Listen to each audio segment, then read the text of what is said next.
I'm back. This is take 2 of making a blue cheese. I have all fresh milk that I'm going to use over the last several days. I've collected it. Going to do the exact same recipe. I'm not adding any additional cream. To summarize what happened with the other cheese, it's still in the freezer. My husband is supposed to dig a hole and bury it, and he hasn't done that yet, so he just stuck the whole bowl wrapped in plastic in the freezer somewhere. I'm not sure where. I don't want to know. We're forgetting that. We're moving on. We are making it again today, and we're going to see what happens. Oh, what a mess. Oh my land.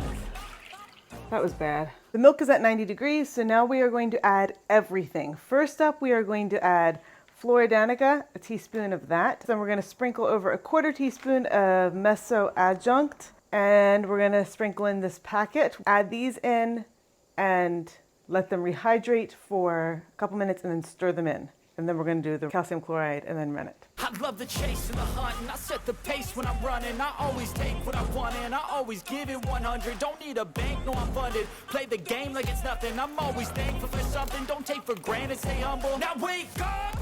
It's time to look at the enemy. Look in the mirror if he is no friend to me. It's not working out, maybe it's the chemistry. It's time to break up so I can make a better me. Better believe in your mind, cause it's everything. You can mold, shape, find almost anything. All it takes is some time and some clarity to find your identity. It's mind over everything.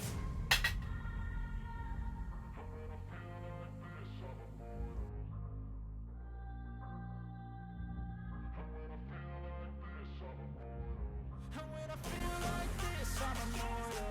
When I feel like this, I'm immortal. When I feel like this, I'm immortal. When I feel like this, I'm immortal.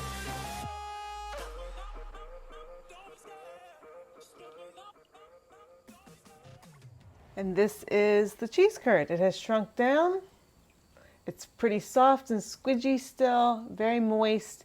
It does not feel like there's much in here, but when I made it last week, it did not feel like there was much in there either. My arm is still greasy buttery like it was last week, even without the addition this time of the 3 cups of cream, so still pretty rich cheese. So I'm gonna let this sit for 5 minutes to let the curds settle, and then I'll start skimming off the whey and we'll get on with pressing. Last time I just lifted the cheesecloth in, but I'm afraid it's a little bit too compacted because you want your blue cheese to not be very hard. So I'm just breaking it in as I go.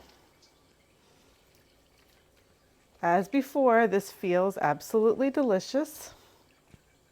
Break up. There's going to be once again too much.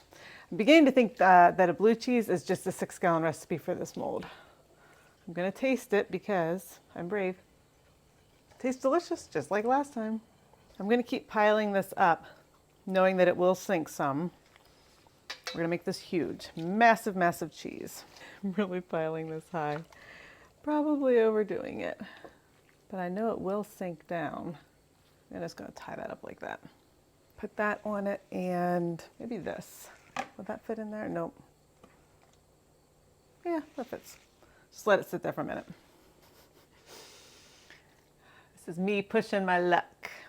This would be easier if I just did it 6 gallons instead of 8. Take note, people. Work accordingly. I can get some more cheese in here. Yay!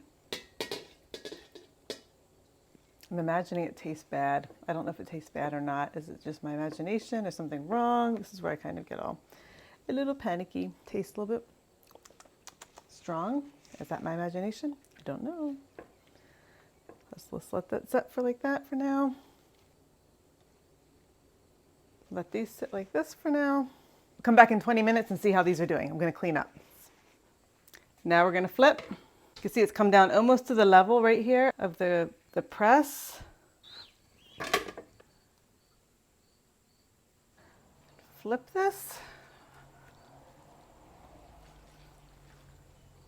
Yeah, this looks more broken up on the bottom. Makes me happy. I like how that is. Not quite as solid. I don't know how much these weigh, but maybe closer to 5 pounds. I'm just gonna stack both of those on and call that a weight. Let's just flip these loose, see what happens.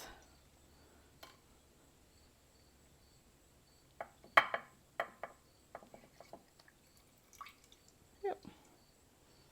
you go. I'm not gonna press it for the full 7 hours because it's a big cheese and I think it has enough weight in it that it doesn't need a longer amount of time. That's my theory anyway. I'm actually feeling a little bit nervous because if this floats, then I don't know what's going on.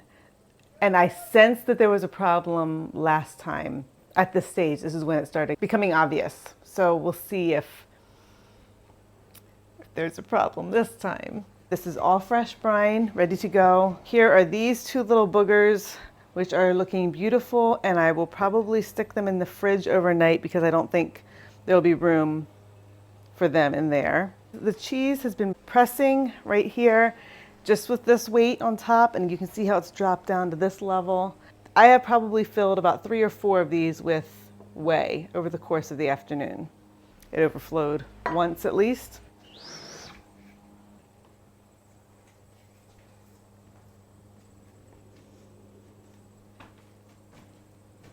It looks beautiful.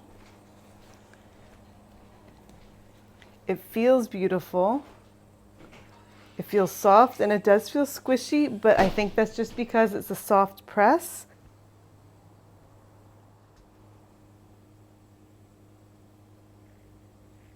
It's a little bit uneven. You can see how this was, but I kind of like that look. I like this textured look. I wonder if this is cold enough. It's probably 90, I don't know. I'm gonna say it's okay. You probably wanna see this. Let's see if it floats. I feel like we're in the witches thing. Like, let's see if this floats. If she floats, if she swims, if she dies. What's it called? The Salem witch hunts here. Will she float? It feels like it's up above. Again.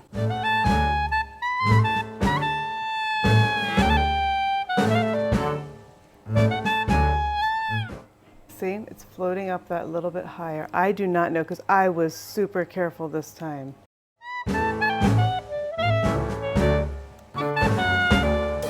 You guys, I am flummoxed. What does this mean? Like, I'm making cheese all the time.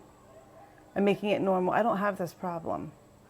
So either the cheese that I made before was fine, absolutely fine, and that's just what blue cheese does. Or the only other thing I can think is that the Penicillium roqueforti is contaminated. Maybe something's wrong with that. I don't know. I don't know what to do. I don't know who to ask about this. Oh, I'm miffed. This smells fabulous. It smells really good. These smell fabulous too. I'm gonna dry salt these and leave these babies at room temp. Should I cry? I don't think that would get me anywhere. Laughter won't either, though. I need to solve this problem. I really don't feel like there's anything wrong with this. I feel like this is safe. I feel like this is totally good. I didn't do anything wrong, so I am not questioning my practices. I'm not questioning the milk. All of that was legit, was safe, was good. So I'm not scared of this. Whatever happens, I don't feel scared. Well, maybe I feel a little bit scared. Salt this top.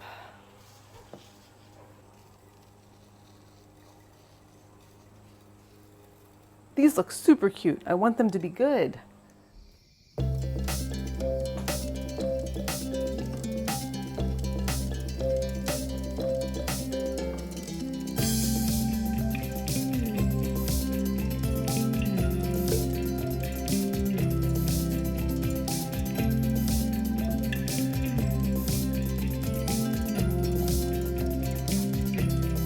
These have been dry brined, salt brined. They feel fabulous. They do not feel spongy. They smell delicious. I might put some more salt on them, but I don't want to put too much on. I'm afraid they'll get too salty. And this monster is still huge and fat and swollen and feels spongy. It's doing the same thing as before, but it smells delicious. To me, it looks great. Has quite a rind on it. Well, I'm tempted to think that this is just because it has not been pressed hard at all, but I really don't know.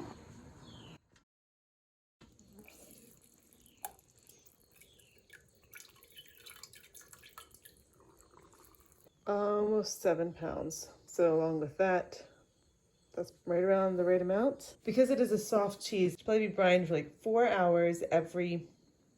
I'll leave this in for just a little bit longer and then we'll call it good. Take a picture of the cheese.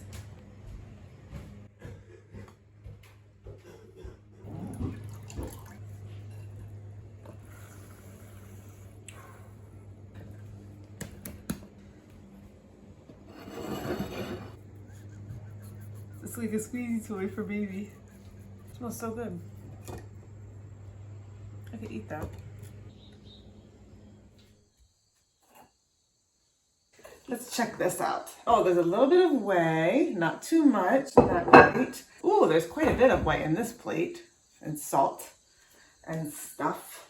So I am feeling amazingly positive about these.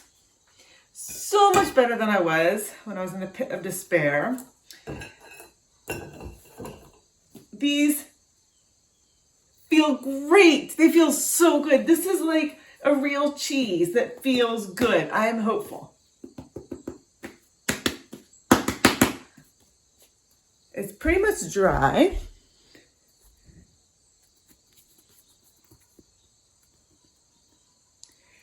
Does not squeeze too much. It's pretty firm. I'm gonna let this go till this evening and then we're gonna put it in its aging box and get it going. Yay, yay, yay, yay, yay. Yay, yay, yay. Yay. Yay, yay, yay. So was that first cheese contaminated? I don't know. Considering that the second cheese has swollen up, ridden high in the brine, is doing the very same thing, more or less, does that mean this one is contaminated? I'm almost positive it's not. But if I cut the second cheese in half at the same stage at which I had done the first cheese, right after brining it, and it was all swollen, would this cheese also be filled with lots of little holes? In the middle of this whole fiasco, the second time around, I contacted the author of the recipe and I asked her, I said, is it normal for your blue cheeses to ride really high in the brine and puff up? She said, you have a yeast contamination. I should stop making cheeses for a month. I should clean everything really well, and so on. Well, I did clean everything really well. I'm making cheeses before, during, after. None of them have a problem. This is not a yeast contamination. I'm almost certain. Also, we have a cow. I'm not going to stop making cheeses for a month. However, from my reading, I do know that most blue cheeses are not brined. Usually the curds are salted before they go into the press, or after they come out of the press, then the cheese is dry salted, or a mixture of the two. My hunch is that because it is not pressed, because it has all those curds, they're cooked curds, and there's lots of holes in them, that is the reason it swells in the brine. There are other cheeses that are not pressed, like camemberts, but those cheeses do not have cooked curds. It's not these pieces of curd that have a space for the air. Camemberts are more compact, and when they float in the water, they do not rise out. Anyway, my point is, I do not know if blue cheeses that are brined will typically, traditionally, always rise like that. Maybe that first cheese was more normal than I realized. I'm still not going to eat it. It's still in the freezer, squirreled away, and it's going to get disposed of. I have thought about sending off a piece to the lab. I don't know if they could detect it, and I don't even know what that would entail, but people are always going on and on about contaminated cheeses, and I'm just curious. I want to know more about it.